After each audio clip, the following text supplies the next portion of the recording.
અભિવાદન કરી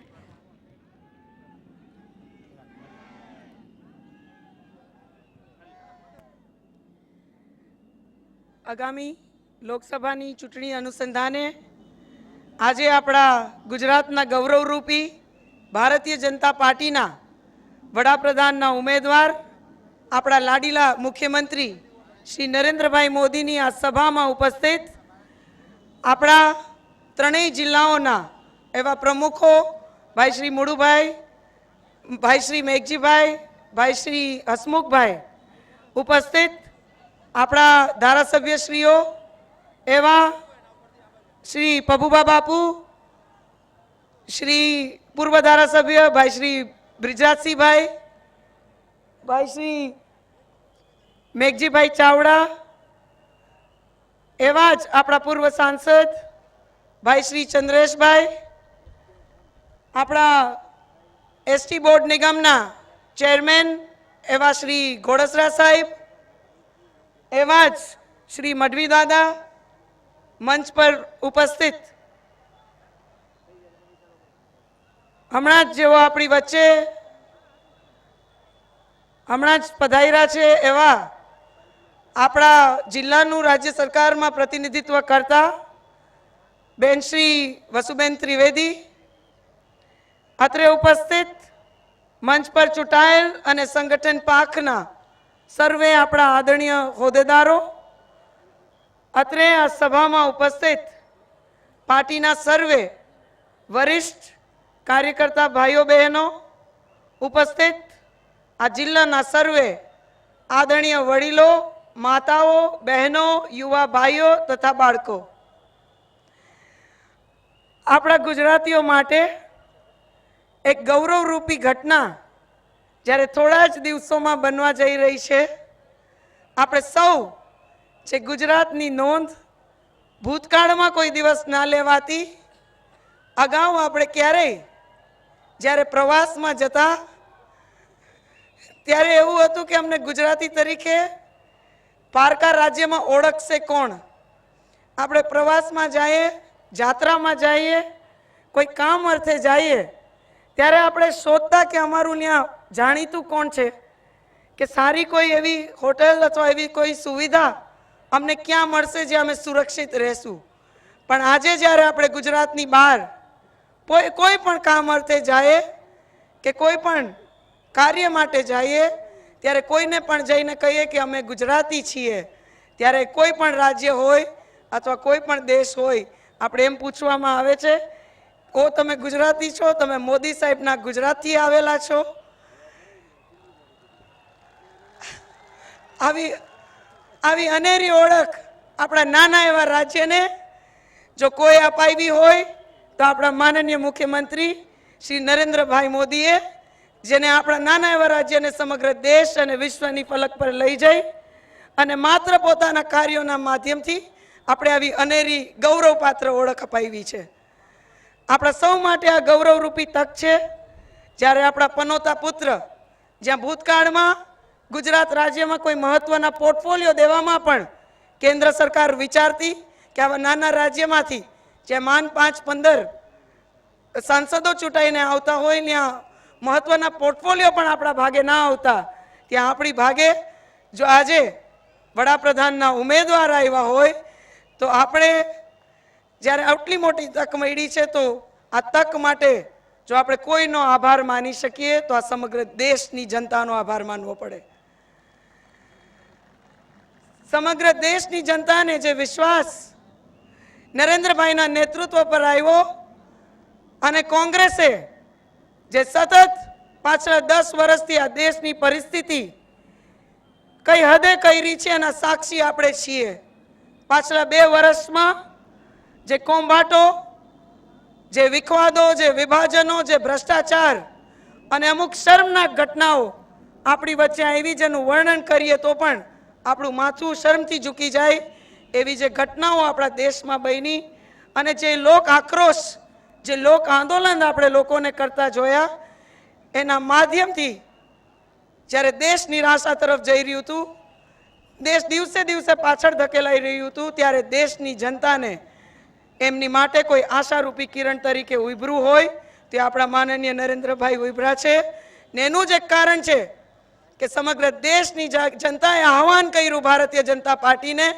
કે હવે અમારે જોઈએ છે તો માત્ર આવું મજબૂત નેતૃત્વ જોઈએ છે જેની નીચે દરેક વ્યક્તિ સંગઠિત થઈ પણ કોઈ પણ જાતનું રાજકારણ નહીં, માત્ર વિકાસવાદ, એક રાષ્ટ્ર શ્રેષ્ઠ રાષ્ટ્રના નારા સાથે આગળ વધે એવી લાગણી જ્યારે ભારતીય જનતા પાર્ટીના પ્રતિનિધિઓ સુધી પહોંચી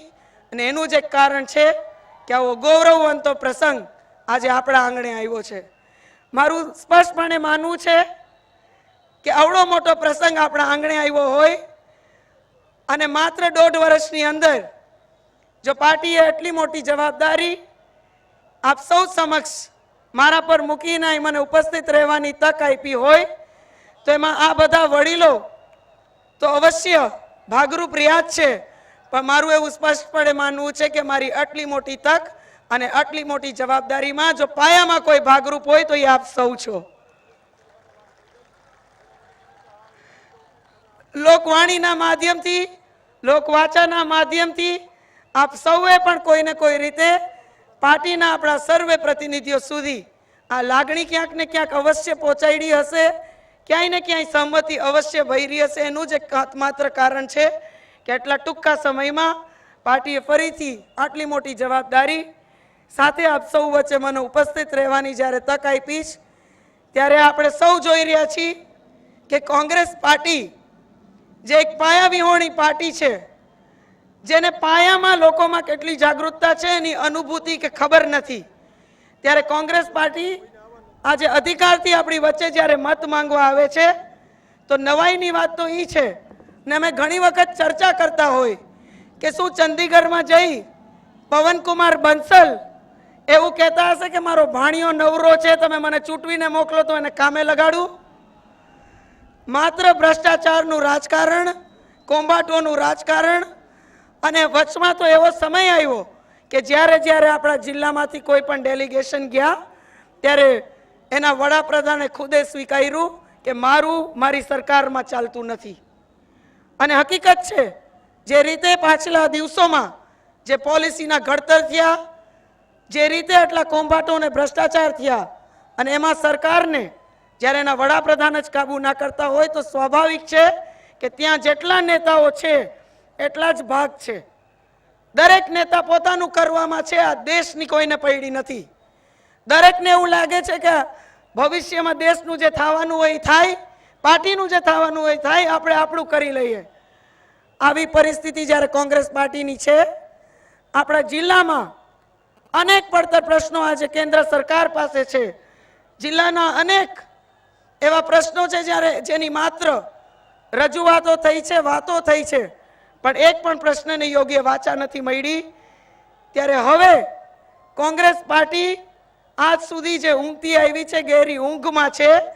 એ વાતમાં મને ખાતરી છે કે આગામી 16મી તારીખે આ જિલ્લાની જનતા કોંગ્રેસ પાર્ટીને એવી રીતે ઉઠાડશે કે આવતા 5 વર્ષ સુધી કોંગ્રેસ પાર્ટી સૂઈ નથી શકવાની. એમ સમજે છે કે અમે સારી વાતો કરી, લોકો વચ્ચે વિખવાદો કરી, જ્ઞાતિવાદો ઉભા કરી, ટૂંકી લાલચો આપીને જો અમે આ ચૂંટણી જીતી જશું તો એ કોંગ્રેસ પાર્ટીની ભૂલ છે. એ ભૂલી ગયા છે કે આપણે સૌ આજે કેટલા જાગૃત છીએ. આવી વાતો લઈને નથી, કોઈ કાર્યનું ભથ્થું લઈને કોંગ્રેસ પાર્ટી આપણી વચ્ચે આવતી, માત્ર વ્યક્તિવાદ લઈ, પોતાની વાત લઈ આજે જ્યારે આ પાર્ટી આપણી વચ્ચે આવે છે ત્યારે હમણાં જ ટૂંક સમયમાં આપણા માનનીય મુખ્યમંત્રી જો આપણી વચ્ચે આવવાના છે, એમણે ભારતીય જનતા પાર્ટીને અને આ રાજ્યને પાછલા 12 વર્ષમાં કેટલું આપ્યું છે એના સાક્ષી આપણે સૌ છીએ. કોંગ્રેસ પાર્ટીએ માત્ર વચનો આપ્યા છે. બહેનો માટે ઘરનું ઘર હોય કે સિલિન્ડરો હોય,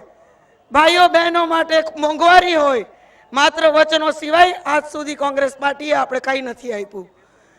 12માંથી 24માંથી 9 બાટલા કરે, 9 બાટલામાંથી 12 બાટલા કરે અને જે પાર્ટી જેનું નેતૃત્વ લઈને આગળ વધે છે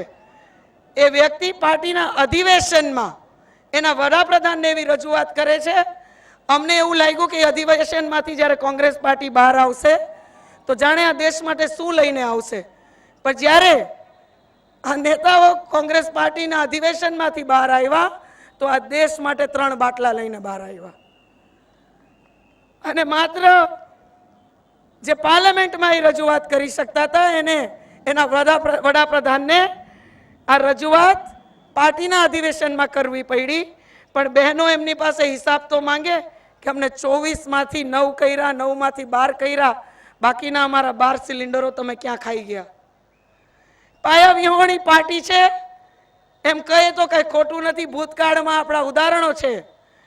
કે આવ્યા હોય અન્ય જિલ્લામાં અન્ય વિધાનસભા ક્ષેત્રમાં પ્રચાર કરવા માટે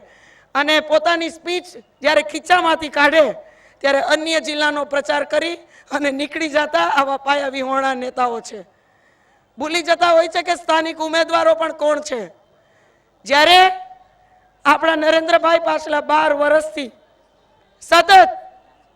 મુખ્યમંત્રી તરીકે આપણા રાજ્ય માટે કેન્દ્ર સાથે લડત કરતા આવ્યા છે સતત આપણા પ્રશ્નોને વાચા આપવાની કોશિશ કરતા આવ્યા છે આજે હું મને 1.5 વર્ષનો જે અનુભવ છે એના માધ્યમથી કહી શકું છું કે ભવિષ્યમાં આપણી ગુજરાતની જનતાને કામ માંગવા નહીં જવું પડે દિલ્હીથી એની મેળે નરેન્દ્રભાઈ આપણી માટે દરેક સુવિધાઓ દરેક યોજનાનો લાભ આપણા સુધી પહોંચાડશે આજે હું નરેન્દ્રભાઈને જઈને કહું કે અમારા રાજ્યમાં કે અમારા જિલ્લામાં કેન્દ્રના માધ્યમથી શું ઘટે છે તો 5 મિનિટમાં નરેન્દ્રભાઈ એનું વર્ણન કરી શકે એમ છે પણ જો આજ પ્રશ્ન હું મનમોહન સિંહજીને પૂછું કે જામનગર જિલ્લામાં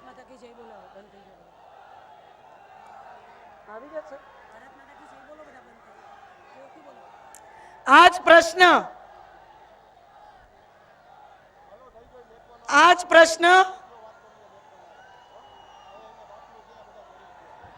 કાર્યકર્તા મિત્રોને શાંતિ જાળવવા વિનંતી પાછળથી આપણે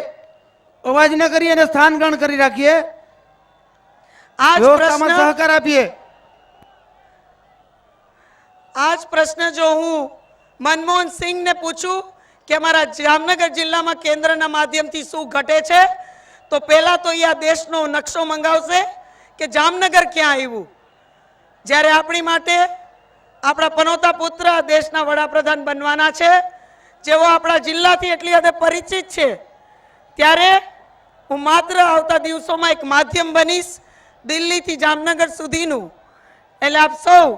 જ્યારે એટલી મોટી સંખ્યામાં ઉપસ્થિત છો ખૂબ ઉત્સાહથી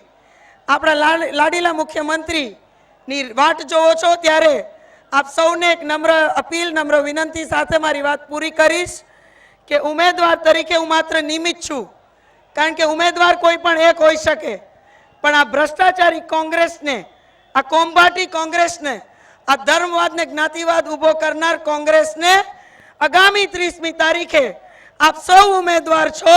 આપ સૌ ભારતીય જનતા પાર્ટી વતી આ લોકસભાના ઉમેદવાર છો એવી રીતે બહુમતીથી આપ સૌનો પવિત્ર મત કમળમાં નાખી અને દરેક ઘર સુધી દરેક બૂથ સુધી જઈ અને બહુમતીથી મતદાન કરી